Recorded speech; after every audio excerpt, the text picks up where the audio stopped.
Good morning everyone. आज income tax में BCom second year income tax में हम अपना एक वेरी इंपॉर्टेंट हेड देख रहे थे, व्यवसाय एवं पेशे की आय। उसके अंतर्गत हमने देख लिया था कि जब व्यवसाय एवं पेशे की आय का कर योग्य आय निकालनी होती है तो सबसे पहले हम आय सारी की सारी देखते हैं और उसके बाद उसमें से व्यय लेस कर देते हैं। तो हम व्यय एक एक करके हमने देखने शुरू किए थे, जिसके अंतर्गत आज हम देखेंगे अदर अलाउएबल एक्सपेंसेस यानी अन्य स्वीकृत व्यय, जिसमें सबसे पहला है पेटेंट राइट एंड कॉपीराइट अधिग्रहण के व्यय।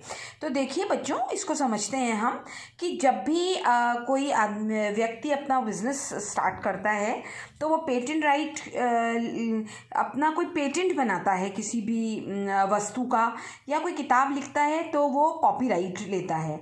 तो ये पेटेंट राइट और कॉपीराइट खरीदने के लिए सरकार को उसे एक फ़ीस देनी पड़ती है और वो फीस उसकी पूंजीगत व्यय होता है और इसे प्रति वर्ष अपलिखित करा जाता है। और ऐसे व्यय की छूट देखिए 14 वर्ष में बराबर किश्तों में मिलती है। सपोज़ करिए कि किसी व्यक्ति ने कोई वस्तु बनाई और उसका पेटेंट राइट सरकार से ख़रीदा 1,40,000 रुपये में, तो आने वाले 14 साल तक 10,000 रुपये प्रति माह व्यय के तरीके से वो इसको अपलिखित करता चला जाएगा। अगला है, देखिए आपके सामने पॉइंट, तकनीकी जानकारी पर व्यय, expenses on technical know how. तो देखो, टेक्निकल नो हाउ का मतलब होता है कि जब भी हम किसी चीज़ की तकनीकी जानकारी प्राप्त करना चाहते हैं तो इस संबंध में यदि किसी व्यक्ति ने व्यय 31 मार्च 1998 तक किए हैं तो अब तो क्या होगा कि और किसी सफल प्रयोगशाला में करे हैं तो 3 समान किश्तों में इनको प्रयोगशाला की दशा में कटौती मिलती चली जाएगी। और अन्य प्रकार की किसी प्रयोगशाला में किए हैं जो कि केंद्रीय सरकार द्वारा घोषित प्रयोगशाला नहीं है तो 6 समान किश्तों में इसकी कटौती मिलेगी। और ऐसे व्ययों के संबंध में 3 अथवा 6 वर्ष की अवधि गत वर्ष 2002-03 तक समाप्त हो चुकी है, अतः अब इस प्रावधान का, ये वाला जो प्रावधान है, इसका कोई प्रभाव नहीं होगा। चौथा पॉइंट है कर्मचारी के परिवार कल्याण के लिए कंपनी द्वारा किए गए व्यय। तो यदि कंपनी ने किसी कर्मचारी के परिवार कल्याण के लिए कोई पूंजीगत व्यय किए हैं तो 5 समान किश्तों में इसकी कटौती मिलेगी। जैसे कि कर्मचारियों के परिवार कल्याण के लिए कंपनी ने 10 लाख रुपये खर्च किए हैं तो 2 लाख रुपये प्रति वर्ष के हिसाब से इसे अपलिखित किया जाएगा। उसके बाद अगला पॉइंट है निपुणता विकास परियोजना, स्किल डेवलपमेंट प्रोजेक्ट। इस पर यदि कंपनी ने कोई व्यय किए हैं तो कंपनी द्वारा किए गए इस व्यय की 150% की कटौती मिलती है। ये मैंने आप लोगों को बताया था कि कई कटौतियाँ ऐसी होती हैं जो, यानी यदि कंपनी ने किसी निपुणता विकास परियोजना में 10,000 रुपये खर्च किए हैं तो 150% यानी कि उसे 15,000 रुपये की कटौती मिलेगी। तो अब आप लोगों को ये समझ आ गया होगा कि कैसे कंपनी जो है वो कौन कौन से ऐसे व्यय होते हैं जो कि कंपनी आयकर अधिनियम 1961 के अंतर्गत घटते हैं। अब देखिए नेक्स्ट एक पॉइंट पे मैं आ रही हूँ जो कि व्ययों की प्रकृति के अनुसार स्वीकृत एवं अस्वीकृत व्यय हम देखने वाले हैं।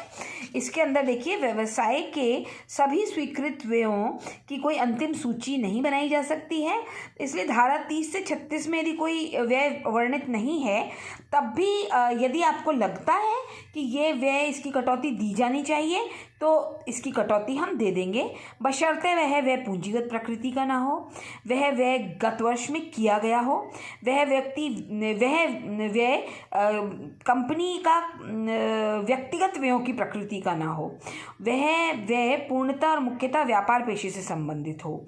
तो ऐसी कंडीशन में व्ययों की कटौती कंपनी को देनी पड़ेगी, क्योंकि कभी कभी अपन ने इतने सारे जो व्यय देखे इसमें कुछ ऐसे व्यय हों जो आप लोगों को मैं बता नहीं पाई या जो इसमें लिखे हुए नहीं हैं, तब भी यदि आपको महसूस होता है तो अपन इनको घटा देंगे। उसके बाद देखिए व्यावसायिक हानि एवं पूंजीगत व्ययों की कटौती। तो हानियाँ देखिए कौन कौन सी है? चोरी या गबन से कोई हानि हो गई कंपनी को, माल की कोई हानि हो गई कंपनी को, कर्मचारी को कोई क्षतिपूर्ति देनी पड़ गई कंपनी को, अनुबंध की कोई राशि जब्त हो गई, और व्ययों के रूप में अस्वीकृत हानियाँ जैसे काल्पनिक हानि की छूट नहीं मिलेगी। पूंजीगत प्रकृति की कोई हानि है तो छूट नहीं मिलेगी, ये मैं पहले भी आपको बता चुकी हूँ। स्पष्टतः अस्वीकृत हानि की छूट नहीं मिलेगी। और पूंजीगत व्ययों के संबंध में प्रावधान है कुछ, जैसे कि व्ययों के रूप में स्वीकृत पूंजीगत व्यय, इसमें बंद व्यवसाय को चालू करने के व्यय, मकान के मूल्यांकन करने के व्यय, प्लांट सुधारने की सलाह के व्यय, ट्रांसफार्मर बदलने के व्यय, पेट्रोल कार को डीजल कार में बदलने के व्यय आदि शामिल हैं। और बी पॉइंट है व्ययों के रूप में अस्वीकृत पूंजीगत व्यय, मुख्य रूप से भवन की खिड़की लगाने के व्यय, ट्यूबवेल लगाने के व्यय, मशीन खरीदने के लिए यदि कोई यात्रा करनी पड़ी तो उसके व्यय, साझेदारी संलेख तैयार करने के लिए कोई पूंजीगत व्यय ये यदि कोई होते हैं तो वो अस्वीकृत व्यय कहलाते हैं।